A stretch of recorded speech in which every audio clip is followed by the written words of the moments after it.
Evening, I'm Rex. Last month, our 300 tons 4-beam, 4-rail casting overhead crane have been finished.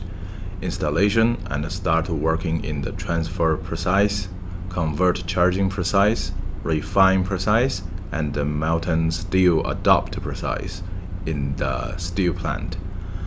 The hoisting, trolley, and crane mechanism of this overhead crane using redundant design to make sure it can accomplish high-temperature liquid metal handling in any circumstances.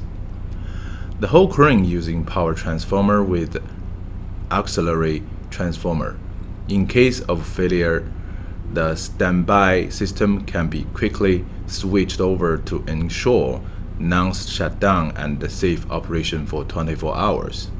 Also, main hoisting frame is precising and kneeling integrally. Whole crane frame precised integrally and high precision with the gear, bearing, breaker, and motor make the overhead crane running stable, smooth without impacts. Managing system can analyze whole crane running stature, operation time, and varying parts stature, easy for maintenance. Thank you.